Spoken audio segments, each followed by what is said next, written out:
सोपोर के बाद बात करते हैं जनाब लाइन ऑफ एक्चुअल कंट्रोल की, क्योंकि कल रात से आपको याद होगा कि लाइन ऑफ एक्चुअल कंट्रोल इंतहाई सुर्खियों के अंदर है। जहां भारत और चीनी फौज लद्दाख में आमने सामने है, वहीं पर खबर रात देर गए अरुणाचल प्रदेश के तवांग इलाके से आई, और तवांग से जो खबर सामने आई वो यही आई कि चीनी फौजी और भारतीय फौजियों के बीच तसादुम आराई हुई है, और इस तसादुम आराई के दौरान कई जवानों के जख्मी होने की इतलात भी आई। बादशा रात देर गए फौज की तरफ से तमाम तर मामला पर गुफ्तगू की गई और इस बात को माना कि तवांग के इलाके के अंदर जो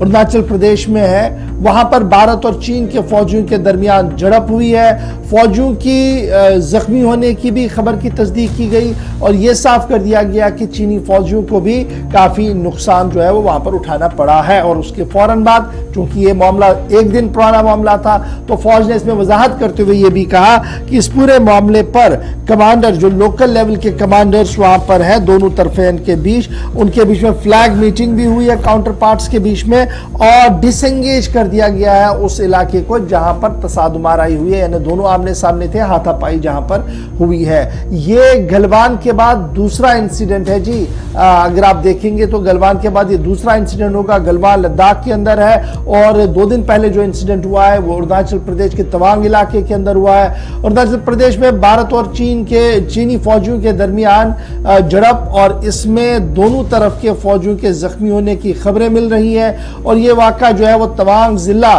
जो अरुणाचल प्रदेश का है वहां पर आया है। वजारत दिफा के मुताबिक ये वाक़ा 9 दिसंबर सन 2022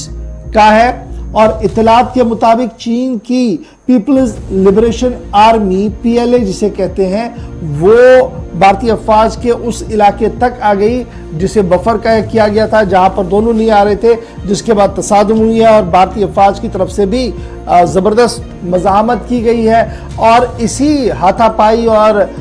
दकामदकी के बीच कुछ लोगों के जख्मी होने की खबर है। 9 दिसंबर 2022 को यह मामला पेश आया है तवांग के अंदर। कुल मिलाकर अभी तक आप देखेंगे तो 2 सालों के या 2.5 सालों के दौरान ये दूसरा इंसिडेंट। 15 और 16 जून की तारीख थी, आपको याद होगा कि मशरकी लद्दाख में गलवान के उस हिस्से के अंदर जहां पर दोनों अफवाज आमने सामने आई, 20 जवानों ने भारत की तरफ से जो अपनी जान गंवाए, बाकी 40 के करीब जख्मी हुए, जिनसे मुलाकातें लेह के आर्मी हॉस्पिटल में वज़ीर आज़म ने भी की थी। दूसरी तरफ जवाबी कार्रवाई में कहा गया कि 35 से 36 लोगों को फौजी जवानों का नुकसान चीन को उठाना पड़ा। फिर एक पेंटागन की रिपोर्ट भी आई जिसमें कई तरह के खुलासे हुए, लेकिन चीन ने लास्ट पे जाकर माना कि उसके 4 से 5 फौजी इस वाक़े में, जो शुरुआत में नहीं मान रहा था, बाद में कहा गया कि उसे नुकसान उठाना पड़ा। लेकिन ये जो इंसिडेंट है ये मुख्तलिफ इसलिए नहीं कहा जा सकता क्योंकि LAC का ही मामला है और फौज कहती है कि 2006 के बाद कई ऐसे इलाके हैं या बफर जोन्स कहलाते हैं जहां पर पेट्रोलिंग पॉइंट अपने अपने एरियाज के अंदर होती है। जिस तरीके से पेट्रोलिंग पॉइंट 1 से 5 भारत के हैं, 5 से 8 चीन के हैं, फिर 3-4 बीच में भारत के आते हैं, तो एक दूसरे के इलाकों पर पेट्रोलिंग करने की तो इजाजत है, लेकिन एक दूसरे के इलाके में दाखिल हों, टेरिटरी के अंदर आप दाखिले की कोशिश करें, ये इजाजत नहीं है और ये एग्रीमेंट की खिलाफ वर्जी है। यही स्टेटमेंट कल कोट किया गया फौज की जानिब से कि 2006 के बाद मुसलसल एक ट्रेंड सा बन गया है जहां पर हमारे पेट्रोलिंग पॉइंट्स पर चीनी अफवाज ने आने की कोशिश की, और कल जो हुआ उसके बाद कुछ जवानों के मामूली चोटें आने की भी इतलात हुई, सामने आई, और फौज ने इस बात की तस्दीक की कि जो गुवाहाटी असम का हॉस्पिटल है वहां पर 6 फौजी जवान जो जख्मी हुए थे उनको इलाज मुआवजे के लिए लाया गया। बाकी जवानों को मामूली चोटें जिनको आई थी वो फिलहाल खतरे से हालत उनकी जो है वो बाहर करार दी गई। जहां ये मामला रात देर के सुर्खियों में आया और आज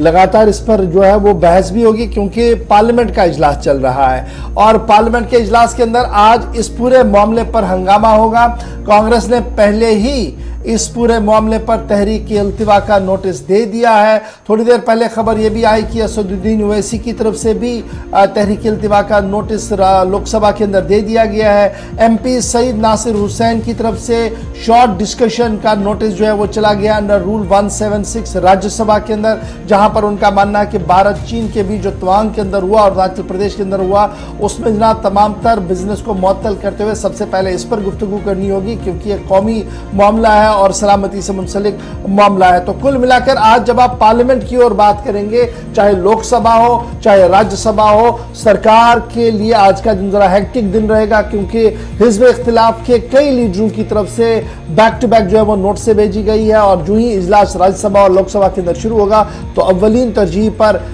हिज़्ब इख्तिलाफ जो है वो सरकार को घेरेगी, और सरकार का मौक़िफ़ क्या वहां पर रखा जाएगा नहीं रखा जाएगा, उसके लिए हमें थोड़ा सा इंतजार करना होगा, क्योंकि आज जब लोकसभा का इजलास होगा तो वहां पर हंगामा बहुत ज्यादा इस पूरे मामले पर देखने को मिल सकता है।